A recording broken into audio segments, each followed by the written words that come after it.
Good morning. I'd like to welcome everyone to today's hearings. The Committee of Adjustments appointed by Council to consider applications for consents and minor variances to the zoning bylaw.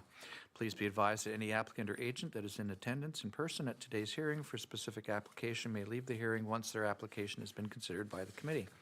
Any applicant, agent, or member of the public wishing to address the committee for a specific application is reminded that presentations are limited to 10 minutes per person.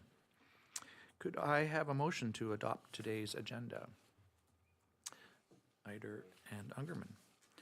And would the Secretary Treasurer please read the resolution to adopt the agenda?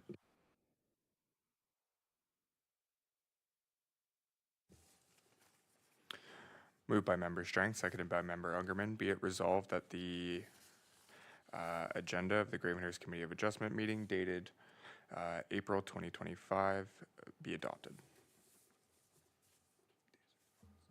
And we'll call for the vote on that.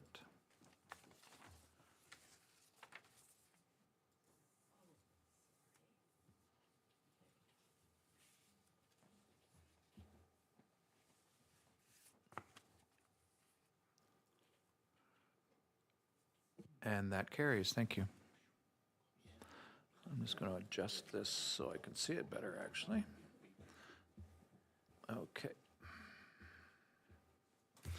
Okay. Do any committee members have any comments with regard to the minutes to be adopted today? No comments. Could I have a motion to adopt the minutes for March 21st, 2025? Sims and Eider. Thank you. Not Eider. Strength. I'm sorry. I said Eider again. I think exactly. Would the Secretary Treasurer please read the resolution to adopt the minutes? Moved by Member Sims, seconded by Member Strength. Be it resolved that the minutes of the Gravenhurst Committee of Adjustment meeting dated March 21st, 2025 be adopted.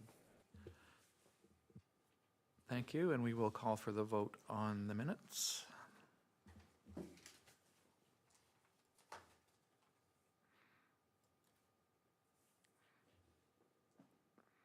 And that carries. Thank you. And do any committee members have a pecuniary interest in the applications being heard today? Seeing none. In accordance with Section 11 of the Committee of Adjustment Procedural Bylaw, I'll ask if the Secretary Treasurer has received any requests for an adjournment, deferral, or withdrawal from the applicant or agent for any application on today's agenda. Mr. Chair, no requests have been received. Thank you. So the Committee of Adjustment will today consider one minor variance application under public hearings. The Planning Act requires that a public hearing be held before the Committee of Adjustment decides whether or not to approve a consent or a minor variance. The public hearing serves two purposes. First, to present to the Committee of Adjustment and the public the details and background to the application. And second, to receive comments from the public and agencies before a decision is made. I'll briefly summarize the procedure to be used for the hearing. The Secretary Treasurer, Adam Ager, will advise as to when, how, and to whom notice of the public hearing was circulated. Our student planner, Matt Armstrong, and the senior planner, Angela Chikatis, will provide any other information that is relevant to the application and summarize any correspondence on file. From there, the applicant will be provided the opportunity to make a presentation, followed by questions or presentations from the public, either in favor of or against the proposal. Committee members will then have the opportunity to question the applicant, the Secretary Treasurer, the planners, or anyone giving presentations. The proposed variance will then be considered by the committee. If anyone from the public would like to receive a copy of the decision made on any application, please provide your name and full mailing address on one of the forms provided on the table at the back of the room.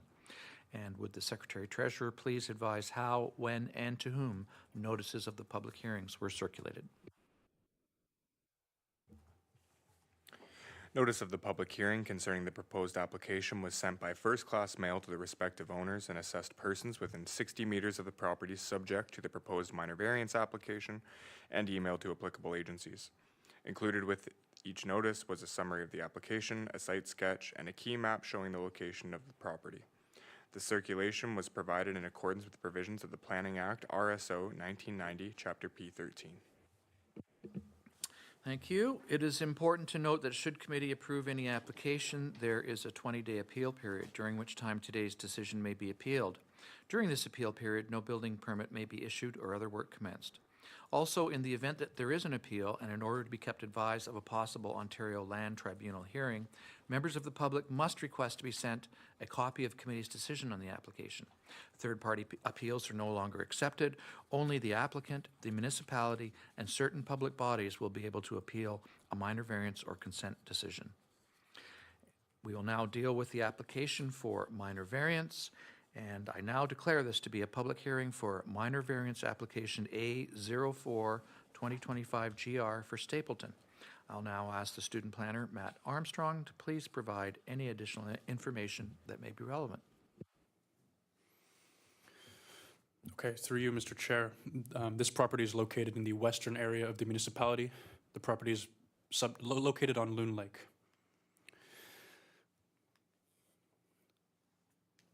So this property is accessed from Loon Lake Road, a publicly maintained road, and the property is designated waterfront area in the official plan.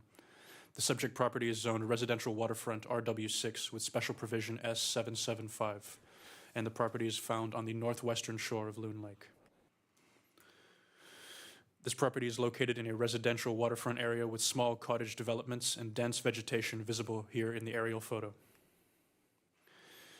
The application was submitted in order to permit the construction of a shed and sleeping cabin at a setback of 2 meters from the northwestern side lot line, where 6 meters is required. The requested variance is for all accessory structures to receive the benefit of a reduced side yard setback. And the minor variance decision is written so that the reduced setback would only apply to accessory structures located behind the dwelling. Therefore, the dwelling, decks, and shoreline structures would still need to comply. Beginning with the photos. Additionally, comments of no objection were received from the Deputy Chief Building Official and Deputy Fire Chief. The Director of Infrastructure commented that an entrance permit would be required. In addition, one letter of objection was received from a neighboring property owner who expressed concerns about the location of a future potential garage, which is not shown and should not be approved as part of this application without the location being detailed. Concerns were also raised about the existing holding tank and the extra loading placed on it by additional sleeping accommodation. Planning staff would note that a suitable septic system will have to be confirmed before a building permit for any additional habitable space will be issued. Now beginning with the photos. The pictures are taken starting with a south-facing view along the side lot line. Visible here are large mature trees and the moderate sloping characteristics of the property. Here is a view looking northwest along the side lot line. Visible here is the outline of the existing shed. Once again, you can see the vegetation in this area, which will serve as buffering from neighboring land uses. Staff would recommend as a condition that additional planting occur in this area of the subject property. This is a view of the neighboring property from the unpaved driveway. Visible here is the existing shed in the northwestern corner of the property. You can see the area where the proposed sleeping cabin and new shed will be located. It is clear that this area has already been disturbed and this project will cause little damage to existing vegetation. The shed is at a 2-meter setback, the same setback desired for the proposed structures. This is another view of the existing shed from a position further south down the side lot line. You can see again that this area is clear. You can also see that there are limited options for alternative placement of the shed, and the cones visible here were placed by the applicant to mark the location of the proposed structures. This is a view of a raised area of the property on the northeastern edge of the lot. Here you can see the front of the cottage with the large rock formation and sloped topology. It is not anticipated that the proposed shed and sleeping cabin will be visible from the shoreline. Here is a view of the waterfront portion of the neighboring cottage from another angle. And finally, here is a view of the waterfront gazebo. Despite these accessory structures, lot coverage and shoreline development area requirements are being met. Moving on to our recommendation, staff are satisfied this proposal meets the 4 tests of a minor variance and would recommend that it be approved subject to the recommended conditions. Please note that the way the recommendation is currently written, it would permit all future accessory structures to have a 2-meter setback. And if committee wishes to limit this to the shed and sleeping cabin shown on the sketch, we can clarify that in the decision. Thank you. Okay, thank you, Mr. Armstrong. And do the applicant or agent have a presentation they wish to make? I don't see anyone, so I imagine not. And there's no one remote. Thank you. And As well, I see no members of the public, so I don't imagine there are comments or questions from members of the public. Again, no one has registered for that to come in remotely, correct? Okay. Committee, the staff's recommendation is to approve this minor variance. Do we have a motion to approve the application or any modifications? Moved by Councillor Strength and Mr. Ungerman. And we'll ask Mr. Ager to please read the resolution.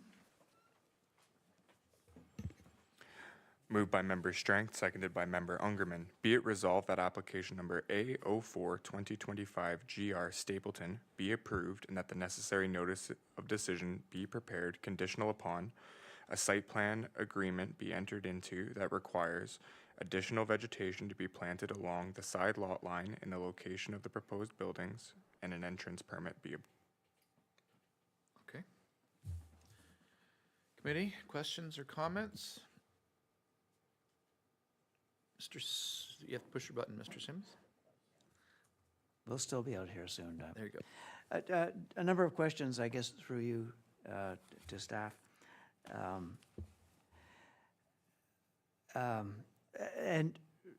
Maybe I'll just read them off and then we can go back and deal with them as we come along. But the need for an entrance permit, I just would like some clarification of that if I could.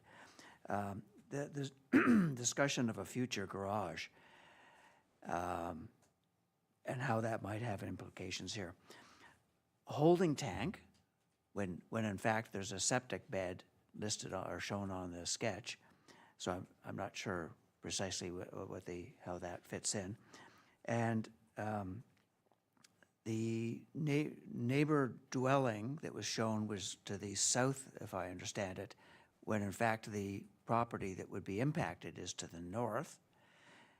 And finally, when I looked this up on the geomapping, the property was already shown as having some zoning relief.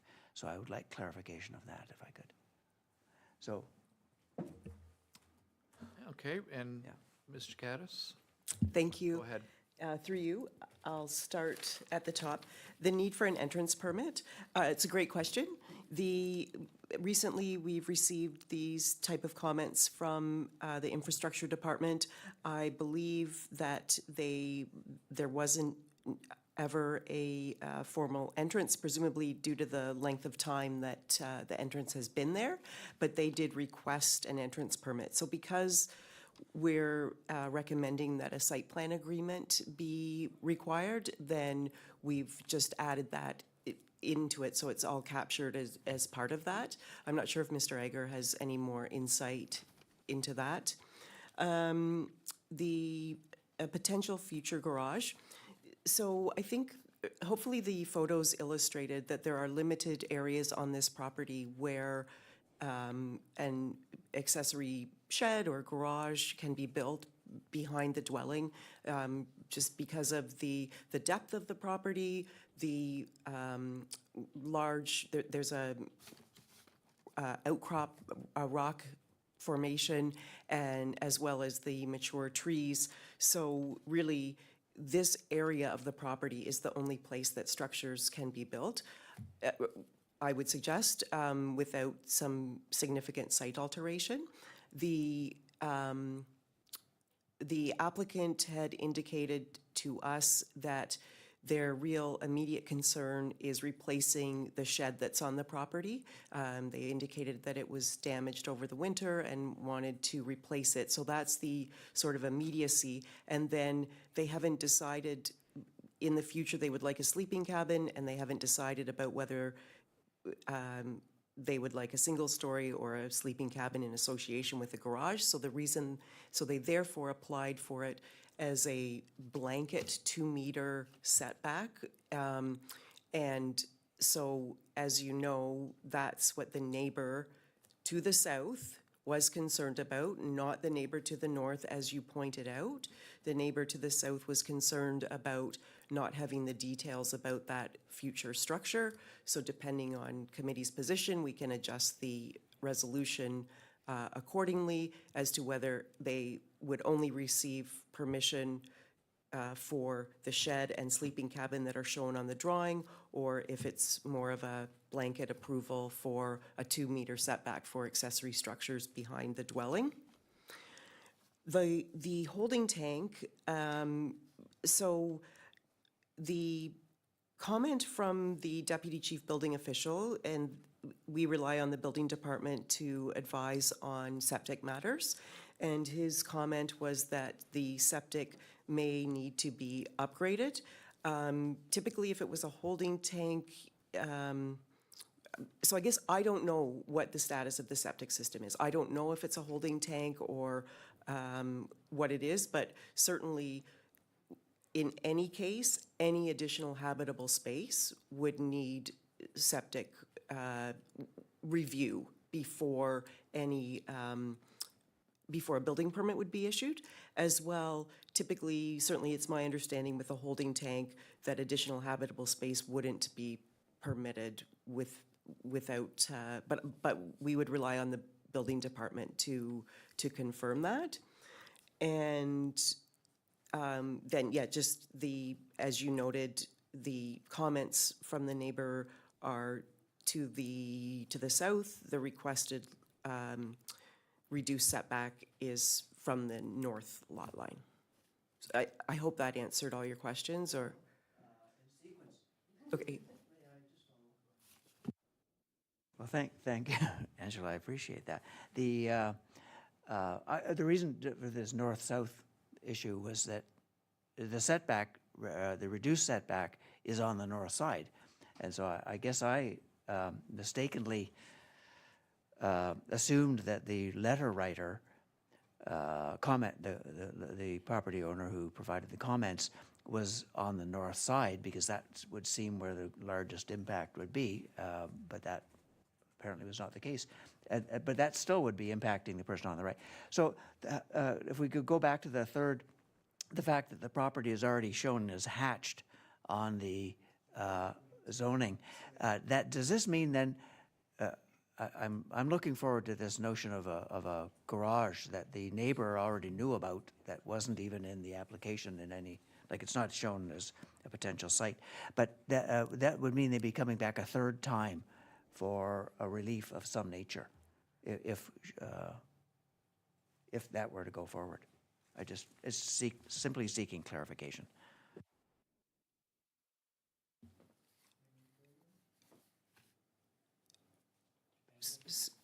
Thank you. Through you, I apologize, I neglected to answer the about the special provision that's already there on this property. So it was done at a time when shoreline development was calculated differently. And so that special provision relates to shoreline development as well as the dwelling setback. And it also referenced an existing garage on the south side of the property. So I'm not sure what that, because there is no garage there, I can confirm that. So I don't know that reference. And I can also tell you, it may be helpful if we can bring up one of the pictures. I can just show you that the south lot line, it would be very difficult to build in that location because of the rock outcropping right there, sorry. So that's behind the dwelling on the south side. I hope that answers your question. So I just want to be clear here, the application regarding the 2-meter setback, the application speaks to a 2-meter setback. Is that on either side or just on the north side, to be clear? Thank you. That would just be on the north side. So this notion of a garage would be, if I heard you correctly, in place of one of the sheds, or the sleeping cabin, I think in particular you said, that so this would give them the opportunity to potentially build a garage with a sleeping cabin above it at that same 2-meter setback. You are Not correct. an additional building. That is separate correct. Garage. That's correct. And of course, I would note that with any structure, it would still be subject to lot coverage, height. That was my next question, yeah. So the lot coverage, there's no issue right now, but a potential garage, I mean, you haven't done the analysis of an additional garage, but would it appear that there would be sufficient lot coverage? So as you noted, it would depend on how if they wanted to remove a shed, say remove that shed totally and incorporate the shed and the sleeping cabin into one building, then that may be an option. But certainly with any proposal, the lot coverage would have to be met in order for a building permit to be issued. Just like the septic That's right. requirements, anything above what we're seeing here would still have to be analyzed and comply. That's correct. Mr. Sims, you have another question? Yes, thank you. I'm just following up, if I could, on this question about notion of replacing these. If I read the map or sketch properly, it's 8 meter, the new shed, it would actually be a replacement shed, I'm guessing. 8 meters setback from the road? And is that all that's required then, is it?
Sorry about that. The rear yard setback for an accessory structure is 6 meters, the required rear yard setback.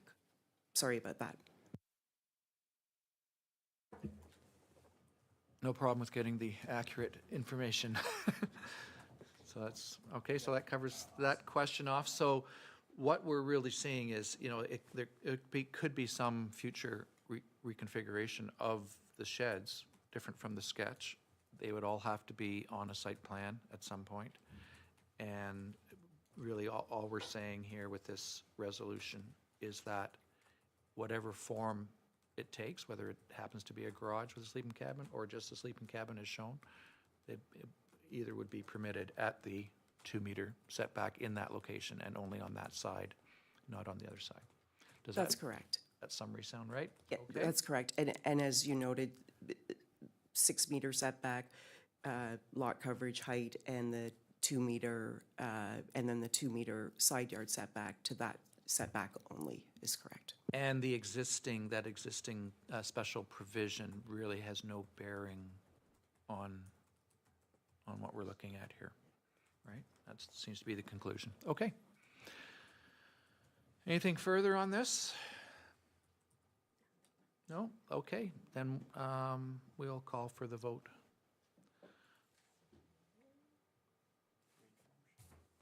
We did read the motion. Yeah, the motion was read. Thank you. Prior to the discussion.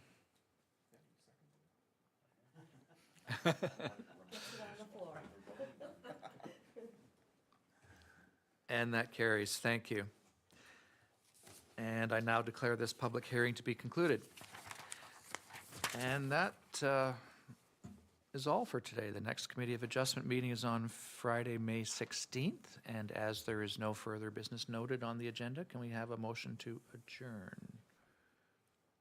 Strength and Sims. And we'll call for the vote on that. Thank you.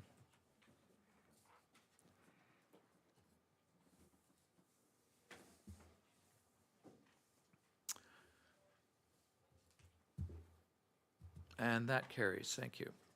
And I declare this hearing to be adjourned at 9:28 a.m. Thank you very much.